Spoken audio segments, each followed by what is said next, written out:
எல்லோருக்கும் வணக்கம். சில சமயம் நாம பாக்குற ஒரு பொருள் அது வெறும் பொருளா மட்டும் தெரியாது.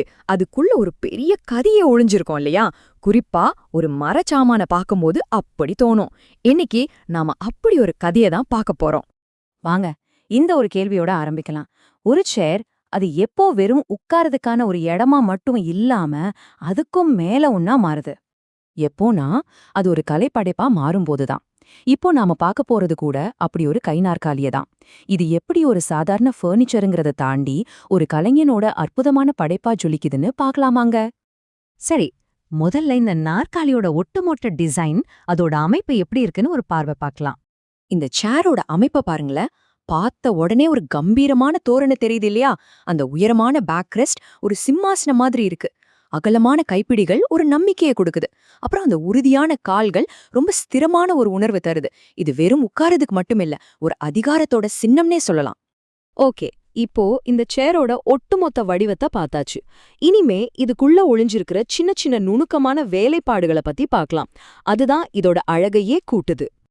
ஆமாங்க, ஏன்னா இதோட உண்மையான மேஜிக்கே அந்த சின்ன சின்ன டீடைல்ஸ்ல தான் இருக்கு. வாங்க, அதை இன்னும் கொஞ்சம் க்ளோஸா போய் பார்க்கலாம். இப்போ பாருங்க, இந்த சேரோட கிரீடம் மாதிரி அந்த உச்சியில இருக்கிற இந்த மலர் வேலைப்பாட்டை கவனிச்சிங்களா? அடடா, என்ன ஒரு நுணுக்கம்! அந்த பூவையும் அதை சுத்தி இருக்கிற இலைகளையும் செதுக்க எவ்வளவு திறமை வேணும்னு யோசிச்சு பாருங்க. இதுதாங்க உண்மையான கைவினைத்திறன். நம்ம கவனம் அந்த பூவுல மட்டும் நின்னுடக்கூடாது. அதை தாண்டி பாருங்க, அந்த முதுகு பகுதியிலையும் கைப்பிடியிலையும் இருக்கிற அந்த கடைசல் வேலை, அப்புறம் அங்கங்க சின்ன சின்னதா பொறிக்கப்பட்டிருக்கிற ஜியாமெட்ரிக் டிசைன்ஸ், கைகளை வைக்கிறதுக்கு எவ்வளவு வசதியா வளைஞ்சிருக்கு பாருங்க அந்த ஆம்ரெஸ்ட்.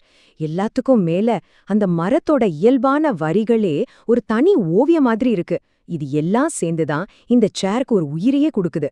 ஆனா வெயிட் பண்ணுங்க, இந்த நாற்காலியோட கதை இதோட முடியல. உண்மை என்னன்னா, இது ஒரு பெரிய புதிரோட ஒரு சின்ன துண்டு தான். ஒருவேளை நாம இது வரைக்கும் பார்த்தது ஒரு பெரிய செட்டோட ஒரு சின்ன பகுதி தானா எப்படி இருக்கும்? இதோ பாத்துட்டீங்களா? அந்த சேர் தனியா இல்ல, அது இந்த பிரம்மாண்டமான சோஃபா செட்டோட ஒரு பகுதி. அதே டிசைன், அதே வேலைப்பாடு, ஆனா ஒரு பெரிய கேன்வாஸ்ல.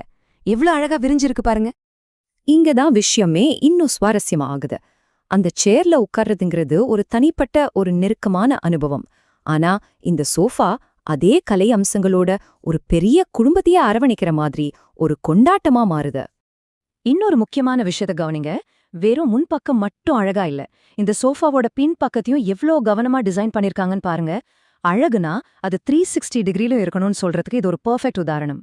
சரி, நாம இப்ப பார்த்த எல்லாத்தையும் வச்சு இந்த கைவினைஞரோட ஸ்டைல் என்ன, அவரோட தனித்துவம் என்னன்னு ஒன்னு சேர்த்து பார்க்கலாம்.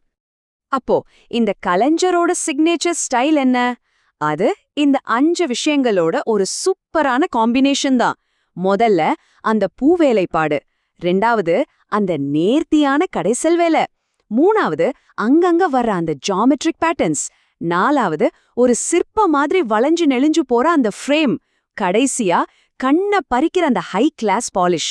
இதுதான் அவரோட கையெழுத்து. உண்மையில இதுல இருக்கிற ஒவ்வொரு சின்ன டீட்டெயிலும் ஒரு கதை சொல்லுது.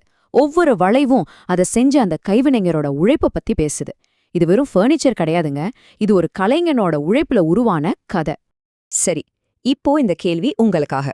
உங்க வீட்ல இருக்கிற ரொம்ப அழகான ஒரு பொருள், அதை என்ன கதைய சொல்லுதுன்னு நினைக்கிறீங்க? சும்மா ஒரு நிமிஷம் யோசிச்சு பாருங்களேன். ஒருவேளை உங்ககிட்ட இருக்கிற பொருட்கள் மேல உங்களுக்கு ஒரு புது பார்வை கிடைக்கலாம்.